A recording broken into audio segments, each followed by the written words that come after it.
as I mentioned in the opening, is not something that's unique to Christianity. It's not unique to the Judeo-Christian values either. You have marriages in ancient China, you have marriages in ancient Mesopotamia, you have marriages in Africa. And again, there might be some different customs that exist in all the different cultures, but the basic concept of what a marriage is, it remains constant throughout all of those societies. And just to give you an example of what I'm talking about, I'll bring up on the screen here just the examples of how marriage worked in ancient Rome. And so I'm going to ask you, Erica, because you're a little bit better at pronouncing things than I am. We've got four of these, and I'm going to go through these one after another. I'll have you introduce the word, Okay. and then I'll explain briefly what it is. So we'll start with the first one there. Okay. So, types of marriage in ancient Rome. First up, contubernum. Yeah, contubernum basically was treating slaves as though they were animals and basically mating them off to produce more slaves. There wasn't really any kind of ceremony involved. There was definitely nothing romantic. And in fact, what you would find with a lot of slave owners in ancient Rome is that they would shift their slaves around so that these marriages didn't last long. However, even in that situation, as frankly barbaric as that was, there was an understanding that you were basically you know bringing a man and a woman together in some kind of union. And so that's number one. Number two, Common law. common law. It's probably the easiest of the four to pronounce. Common law marriage, actually, this is where we get our idea of common law as well, in the contemporary sense. The Romans had a common law marriage as well. This case was where they basically cohabitated for 3 years together, and then there was seen as some kind of legal binding upon that marriage that existed in that case. And again, it's arguable, depending on who you talk to, about whether this would be considered a true marriage or not. But to the Romans, this was considered one of those ways in which someone could be considered to be married. And so that's that one. Number three, Coemptio in manum. coemptio and manum. So this one is, not quite where our modern concept of marriage comes in yet, but will be familiar to anyone who studied history.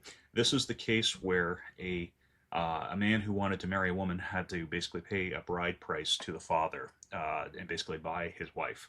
And so, again, as the critics have pointed out, yes, there's not a lot of say for the woman in this case. Frankly, Rome had a lot of interesting views about the way that a man ran his household. He also had the ability to kill basically anyone else, including the kids in the household at any time. And even that extended into adulthood as well. If a son basically shamed a father in public, there were cases where in ancient Rome, the fathers, would kill their kids. So that's another one. But again, this, unlike common law, was seen, and frankly, unlike the first two, this was seen as something a little bit more similar to what we would consider to be a marriage contract and a marriage binding today. And then last, but certainly not least, Conferatio. conferatio. So this is where we're getting into territory of what we're familiar with today with marriage. I just want to ask Erica, because I don't mean to put you on the spot, but do you know where we get wedding rings from? No. Okay, take a wild guess, though. As part of the bride price or no? No, it was from ancient Rome, though. And thanks for thanks for being a good sport about that. Basically, the ancient Romans, and again, it's not necessarily that they believed this; is that they basically taught this is almost like kind of a hallmark kind of thing. They taught that there was a vein that ran from the wedding finger all the way to your heart. Oh. Okay. And so, yeah, conferatio is kind of where you had a public ceremony. Both the man and the woman would exchange vows, right? In this case, to Jupiter and Juno, right? This is getting a little closer to, again, very close to what we consider our marriage, marriage today. And a lot of the wedding ceremony traditions we have actually come from this kind of marriage in ancient Rome. So it kind of carried through the Middle Ages to where we have it today. So with that said, let's start the conversation this way. And again, this is just going to be a little bit of supplemental, and then we're going to break out. We're going to have you back next week, hopefully with a few other guests as well. The ladies will come and they'll do their discussion, and then we'll have the guys later on at the end of May as well. But to start off with, if you asked an average person on the street, right? So not someone who's in any kind of religious tradition, just your average, say, 25-year-old out there today, right? What would they define marriage as? Or what would they say marriage is for? I think it depends on um kind of your socioeconomic background. A lot of it would depend because if you're more affluent, you have the luxury of saying to love and things like that. But I know a lot of people who it was a necessity to have two incomes. So, and for tax purposes and things like that, um, that being married actually was kind of a downer. You find more, as far as tax purposes go, you find more common law marriage as far as being able to get more tax money and things like that. But the purpose of marriage, I mean, as far along with socioeconomic background, you also, um, I know you said not apart from Judeo-Christian, but even within the Judeo-Christian mindset, you still have way different um, perspectives as far as what marriage is for. So, if you were to kind of swing Catholicish and things like that, you find more for the children and things like that. Not always, but mostly you see big families coming out from there and things like that. So, I think it would vary widely.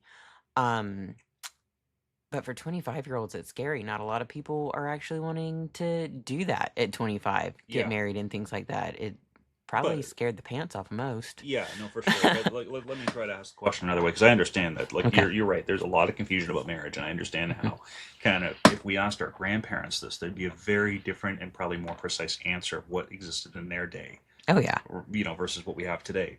So let me ask this the question this way: in our society, regardless of religious or social background, if someone said, "Why are you getting married?" right?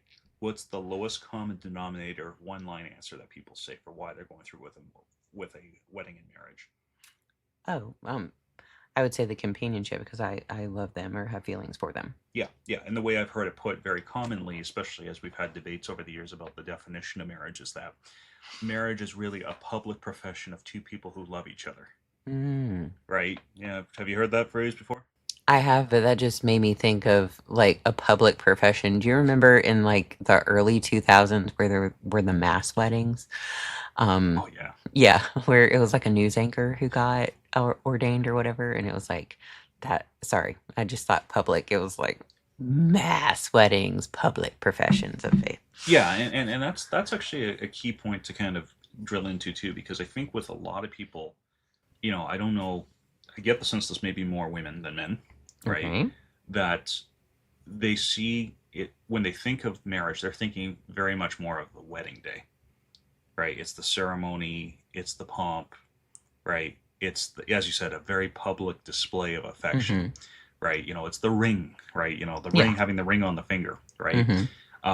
And it's not to say that it's not important to guys at all, but Mm-hmm. I mean, there's an entire industry that is marketed to women about their wedding day. If they tried to market it to guys, I don't think that they'd be selling as many, Mm-hmm. ornate packages at expensive prices. Oh yeah, I don't know how many seasons of Say Yes to the Dress there are, but I mean, I could waste a whole day on Say that zoot, show. zoot to the suit.